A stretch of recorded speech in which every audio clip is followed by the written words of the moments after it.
You're listening to a download from spokenworldaudio.com.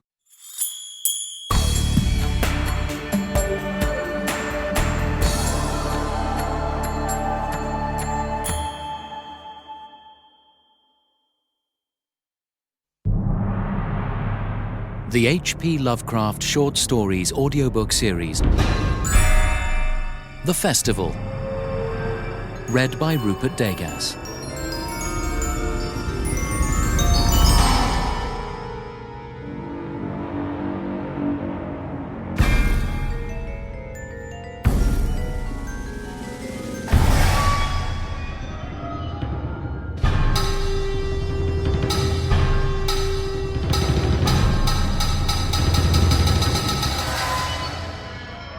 Efficiut demones ut quae non sunt, sic tamen quae sint, conspicienda hominibus exhibeant. Lacantius. Devils so work that things which are not appear to men as if they were real. I was far from home, and the spell of the eastern sea was upon me. In the twilight, I heard it pounding on the rocks, and I knew it lay just over the hill where the twisting willows writhed against the clearing sky and the first stars of evening. And because my fathers had called me to the old town beyond, I pushed on through the shallow, new-fallen snow along the road that soared lonely up to where Aldebaran twinkled among the trees, on toward the very ancient town I had never seen but often dreamed of. It was the Yuletide, that men call Christmas, though they know in their hearts it is older than Bethlehem and Babylon, older than Memphis and mankind. It was the Yuletide, and I had come at last to the ancient sea town where my people had dwelt and kept festival in the elder time when festival was forbidden, where also they had commanded their sons to keep festival once every century, that the memory of primal secrets might not be forgotten.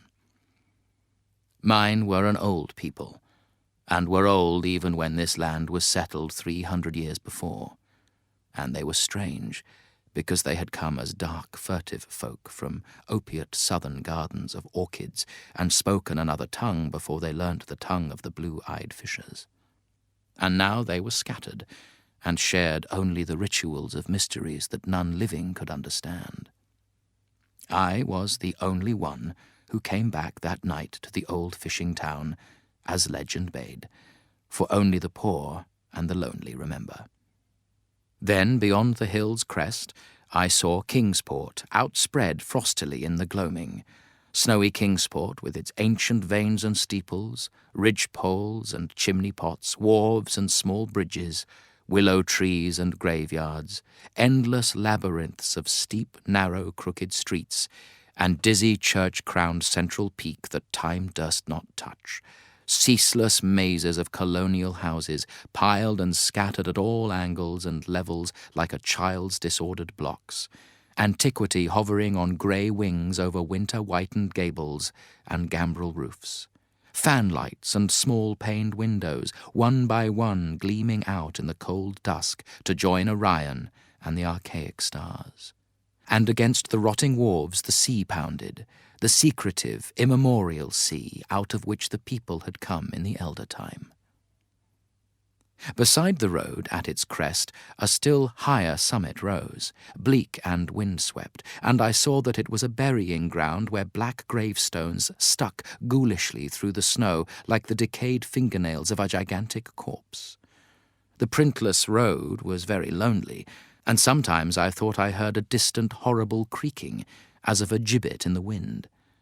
They had hanged 4 kinsmen of mine for witchcraft in 1692, but I did not know just where. As the road wound down the seaward slope, I listened for the merry sounds of a village at evening, but did not hear them. Then I thought of the season, and felt that these old Puritan folk might well have Christmas customs strange to me, and full of silent hearthside prayer. So, after that, I did not listen for merriment or look for wayfarers, kept on down past the hushed lighted farmhouses and shadowy stone walls to where the signs of ancient shops and sea taverns creaked in the salt breeze, and the grotesque knockers of pillared doorways glistened along deserted unpaved lanes in the light of little curtained windows. I had seen maps of the town and knew where to find the home of my people. It was told that I should be known and welcomed, for village legend lives long, so I hastened through Back Street to Circle Court and across the fresh snow on the one full flagstone pavement in the town to where Green Lane leads off behind the market house. The old maps still held good, and I had no trouble, though at Arkham they must have lied when they said the trolleys ran to this place, since I saw not a wire overhead. Snow would have hid the rails in any case. I was glad I had chosen to walk, for the white village had seemed very beautiful from the hill, and now I was eager to knock at the door of my people, the 7th house on the left in Green Lane, with an ancient peaked roof and jutting second story, all built before 1650. There were lights inside the house when I came upon it, and I saw from the diamond window panes that it must have been kept very close to its antique state. The upper part overhung the narrow grass-grown street and nearly met the overhanging part of the house opposite, so that I was almost in a tunnel, with the low stone doorstep wholly free from snow.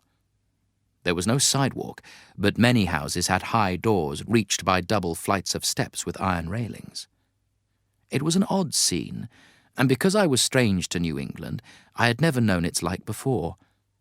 Though it pleased me, I would have relished it better if there had been footprints in the snow and people in the streets and a few windows without drawn curtains. When I sounded the archaic iron knocker, I was half afraid. Some fear had been gathering in me, perhaps because of the strangeness of my heritage and the bleakness of the evening and the queerness of the silence in that aged town of curious customs. And when my knock was answered, I was fully afraid, because I had not heard any footsteps before the door creaked open.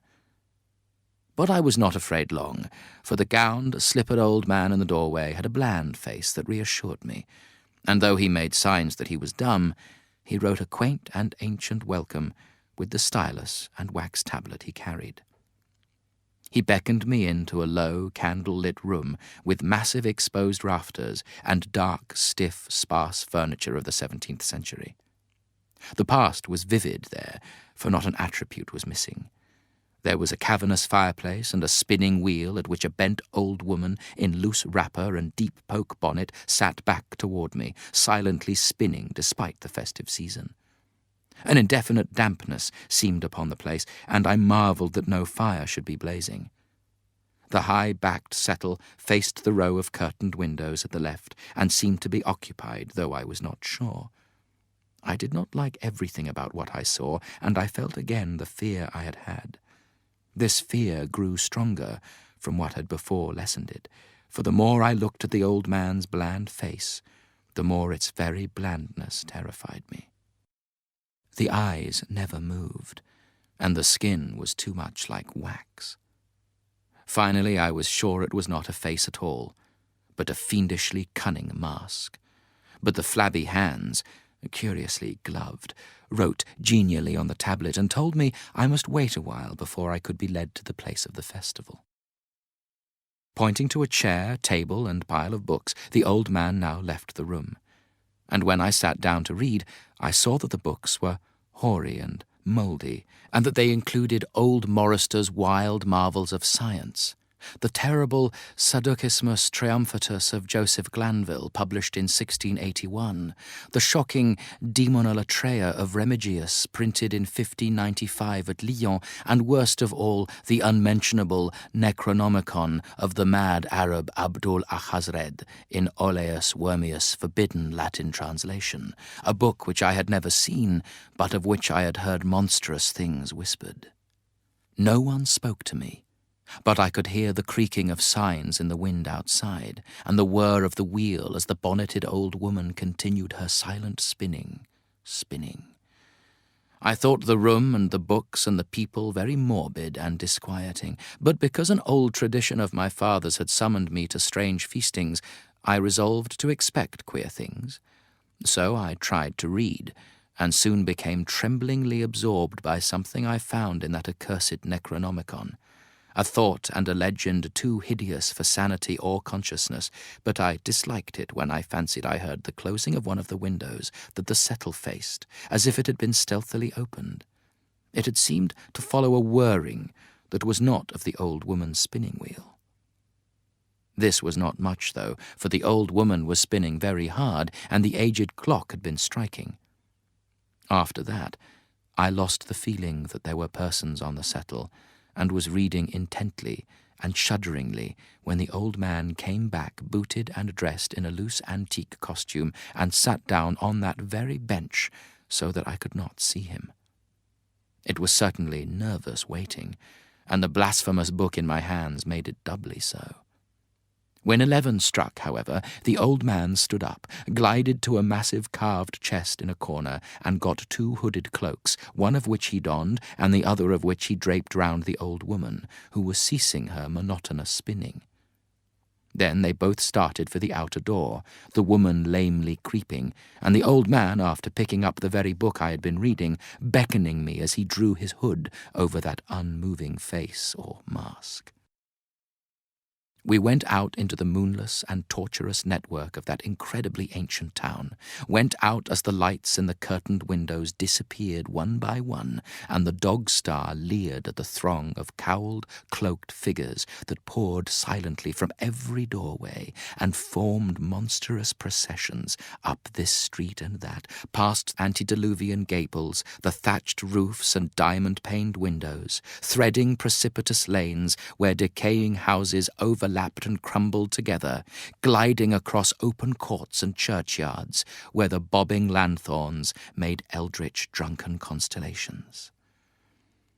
Amid these hushed throngs, I followed my voiceless guides, jostled by elbows that seemed preternaturally soft, and pressed by chests and stomachs that seemed abnormally pulpy, but seeing never a face and hearing never a word. Up the eerie columns slithered, and I saw that all the travellers were converging as they flowed near a sort of focus of crazy alleys at the top of a high hill in the centre of the town, where perched a great